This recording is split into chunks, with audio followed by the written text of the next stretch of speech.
Some men are remembered for the territories they captured. Others are remembered because they endured horrors that would have destroyed ordinary people. Fritz von Scholz is remembered for something else entirely. People remember the manner of his death.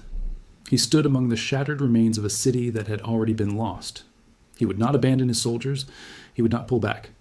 And he refused to believe the fighting had ended even when every reality around him proved otherwise. He was an SS general who spent 3 years on the Eastern Front without hesitation. He guided his troops through some of the most savage combat of the entire war. In the final chapter of his life, he chose death beside his men instead of survival without them.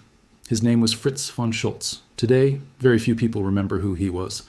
Fritz von Scholz entered the world on January 14, 1896, in Leititz, located in Bohemia, then part of the Austro-Hungarian Empire. He was born into a military household, a background that shaped both his discipline and the sense of responsibility that defined the rest of his life. When the First World War erupted in 1914, he was 18 years old. Like countless young Europeans of that generation, he was pulled almost immediately into a conflict that would consume an entire continent. Scholz served as an officer in the Austro-Hungarian army. He fought across several fronts and quickly displayed the kind of bravery and battlefield skill that caused young officers to rise rapidly during a war that was destroying its leadership ranks at an alarming speed. He survived 4 years of fighting. When he returned home in 1918, the empire he had served no longer existed. Defeat had shattered it into multiple successor states, leaving men like Scholz without a true homeland and without a stable sense of identity. The years between the wars were harsh for Scholz, just as they were for many veterans of the First World War who had sacrificed everything for a cause that ended in defeat and humiliation. During the 1920s, he struggled to adapt to a world that had changed completely around him. Eventually, he settled in Germany and gravitated toward nationalist movements that promised to restore the pride and order destroyed by the war's outcome. By the 1930s, he had entered the SS and was building a second military career inside an organization that was rapidly evolving from a political guard force into something much larger and far more dangerous. He carried into this new role the same traits he had shown during the First World War: professional skill, personal fearlessness, and a bond with his soldiers built on the belief that any commander willing to order men into death must also be prepared to die beside them. Throughout the 1930s, he steadily climbed through the SS hierarchy.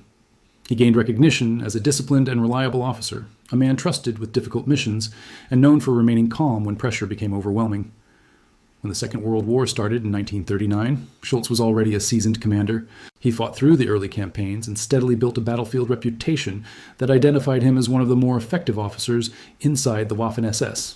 But it was on the Eastern Front, in the enormous and unforgiving conflict launched by Germany against the Soviet Union in June 1941, that Scholz fully emerged as a military leader and where the darkest dimensions of his story became impossible to separate from his career. The Eastern Front was unlike any ordinary war. It was an ideological campaign of destruction carried out on a scale without precedent in modern history. German forces operated under direct orders that removed entire groups of people from the protection of law and turned mass killing from a criminal act into official policy. The Waffen-SS units fighting in the East formed part of a military system that was waging a conventional struggle against the Red Army, while also taking part in the organized murder of Jewish communities, Soviet prisoners of war, and civilian populations throughout occupied territory. Fritz von Scholz commanded SS formations inside that environment. The units under his authority participated in atrocities that were not isolated incidents, but actions embedded in the structure and purpose of the war Germany was fighting in the East. That reality cannot be separated from any truthful description of who he was or what role he played. Within that setting, Scholz led the SS Infantry Regiment 9 and later commanded the 4th SS Volunteer Panzer Grenadier Division, Netherlands. He guided his troops through the exhausting attritional battles of the Eastern Front with the same disciplined professionalism that marked the rest of his military career. He fought in the battles surrounding Leningrad during the savage winter campaigns of 1941 and 1942, where freezing temperatures killed as many soldiers as combat itself. He remained in action through the back-and-forth battles of 1943 and 1944 as the momentum of the war shifted permanently against Germany. By that stage, the question was no longer whether Germany would be defeated, but how much time remained before collapse, and how many more lives would be lost before the end arrived. Scholz received the Knight's Cross along with its higher grades, awards presented by the German military to officers considered exceptional in combat leadership. On the Eastern Front, that recognition reflected the ability to maintain defensive positions and conduct military operations under conditions severe enough to destroy formations that lacked experience or discipline. By the summer of 1944, Scholz had taken command of the 11th ESS Volunteer Panzergrenadier Division Nordland, one of the most unusual formations within the entire Waffen-SS. The division under Scholz was made up largely of volunteers from Scandinavia, Danes and Norwegians who had traveled to the Eastern Front believing they were taking part in a crusade against Bolshevism. The soldiers he commanded came from nations occupied by Germany. Men who had chosen a path that would forever label them as traitors in their own countries, no matter how the war concluded. Scholz led them through the final desperate operations on the Eastern Front with the same determination that had marked his entire military career. The end arrived at Narva in Estonia during the summer of 1944. For months, the city of Narva had witnessed relentless combat as German forces struggled to maintain their defenses against growing Soviet pressure. The strength of the Red Army continued increasing while German power steadily weakened. By July 1944, the situation was becoming impossible to sustain. Soviet attacks intensified. German defensive lines were collapsing.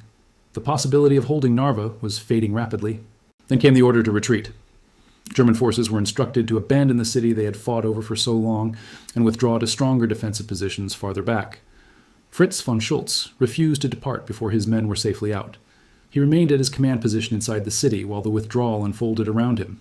Though his rank allowed him the chance to escape earlier, he rejected that option and insisted his place remain beside his soldiers until the final units had withdrawn.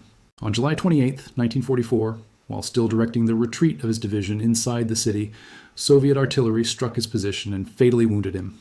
He died that same day, not in a headquarters far behind the fighting, where generals usually met their end, but inside the city he had been ordered to leave, surrounded by the soldiers he had chosen not to abandon.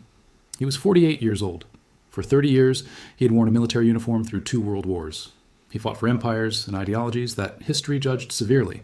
The formations under his command participated in crimes that cannot be dismissed or excused. Yet in the final moments of his life, he died as he had served for decades, beside his men, at the front, refusing the easier path when duty demanded the harder one. The soldiers of the Nordland Division never forgot him. The Scandinavian volunteers who followed him onto the Eastern Front and survived the war carried memories of Scholz back to countries that wanted no connection to what they had done or the commanders they had served under. History has shown little sympathy toward Fritz von Scholz, a judgment shaped by the regime he served and the war in which he fought. But history also records that he was a commander who remained when departure was possible, who accepted death when survival still existed, and who never demanded sacrifices from his soldiers that he himself would not make. That was the story of Fritz von Scholz, and now you know it as well. If you want more stories about forgotten commanders, brutal battles, and the hidden history of war, stay with us for the next chapter. Thanks for watching. See you in the next one.